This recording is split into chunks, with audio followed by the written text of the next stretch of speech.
anak-anak ibu, selamat pagi, salam sehat untuk kita semua. Bagaimana kabarnya hari ini nak? Ibu harap kabar anak-anak ibu semua dalam keadaan sehat dan tetap semangat dalam belajar ya. Nah hari ini kita masih mempelajari tematik tema 7 kebersamaan dengan subtema 1 muatan mata pelajaran bahasa Indonesia tentang fabel. Nah anak-anak ibu, kalau pada pembelajaran kita yang sebelumnya masih mengenai fabel, hari ini juga kita akan melanjutkan materi pembelajaran kita tentang fabel supaya kamu lebih paham dan lebih mengetahui tentang fabel. Nah, sekarang persiapkanlah buku tema 7-mu dan dengarkan penjelasan dari video berikut ini. Simak dan pahami dengan baik ya nak, supaya kamu lebih paham dan mengerti. Oke anak-anak ibu, tetap semangat dan selamat belajar. Tinggal bersama keluarga. Di rumah Siti ada ayah, ibu, Siti, dan Ali. Mereka sering makan malam bersama. Ayah Siti sering bercerita usai makan malam. Siti dan Ali menyukai cerita binatang. Siti anak yang rajin di sekolah. Di sekolah, Siti dan teman-temannya hidup rukun adik-adik. Beberapa kegiatan di sekolah itu dikerjakan bersama. Nah, Siti sering bermain dengan teman. Mereka saling menghormati.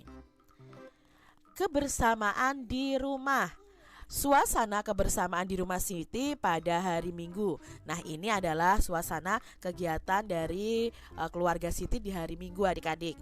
Ayah, ibu, Siti, dan Ali berada di depan rumah.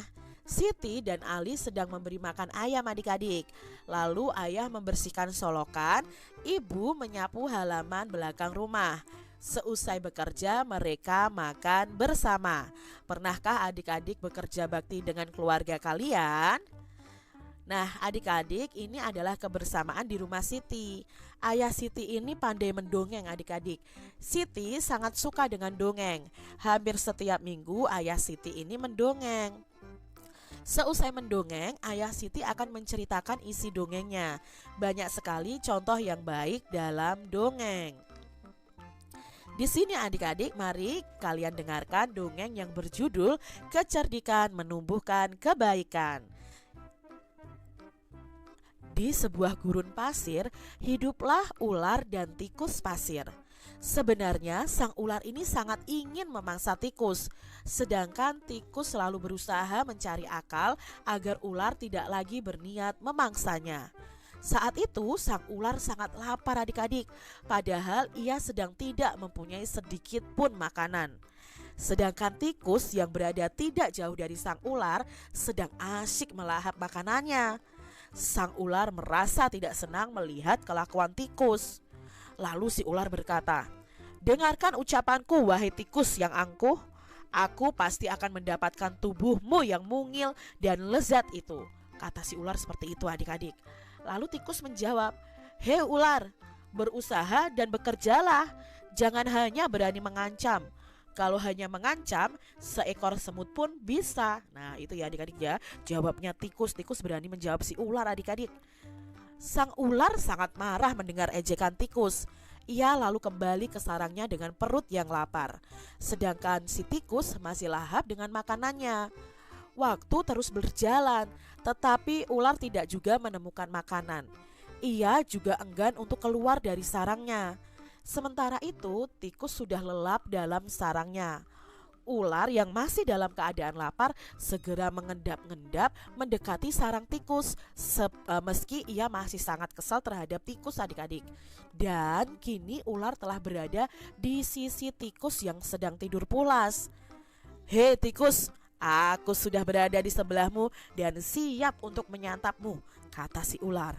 Tikus segera terbangun dari tidurnya. Sambil berpura-pura menguap, ia mulai memutar otak agar bisa lolos dari cengkraman sang ular. Tunggu dulu ular sahabatku. Kalau kau ingin memakanku, kau harus berpikir dulu. Kita hanya berdua di sini, tidak ada hewan lain. Jika kau memakanku, maka kau akan sendiri. kau tidak akan mempunyai teman yang dapat kau ajak mencari makan. Kalau begitu, kau tidak akan makan dan akhirnya kau akan mati, kata si tikus adik-adik. Nah, sejenak sang ular terdiam. Ia mencoba merenungkan nasihat si tikus. Jadi, kita tidak bisa hidup sendiri, tanya si ular. Tentu, bukankah kita bisa berteman dan tentunya kita dapat mencari makan bersama? Bukankah itu lebih menyenangkan daripada nantinya setelah kau memakanku, kau hanya akan hidup sendiri? Kata si tikus adik-adik. Lalu ularnya mengangguk tanda mengerti. Baiklah kalau begitu, maafkan aku, kata ular meminta maaf kepada tikus. Tikus pun memaafkan ular. Mereka tersenyum bahagia adik-adik. Kemudian mereka beranjak mencari makanan bersama-sama. Nah, cerita ini karangan dari Kak Nur Ngaini Solihati pada tahun 2007.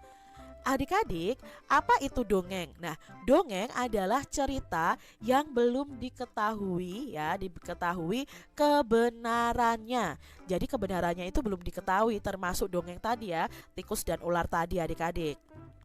Lalu salah satu contoh dongeng adalah fabel. Apa itu fabel? Fabel itu adalah dongeng atau cerita yang tokohnya adalah hewan atau binatang.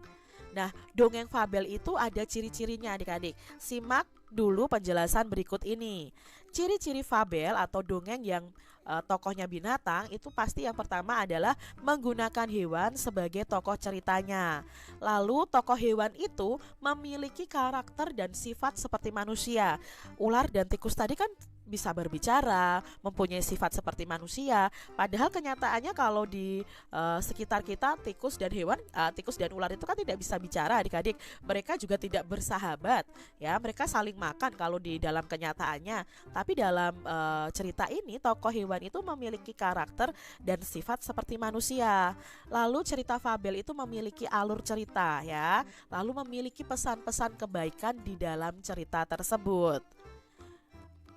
Dalam dongeng itu ada unsur-unsurnya adik-adik. Yang pertama, dalam dongeng itu pasti ada tokoh.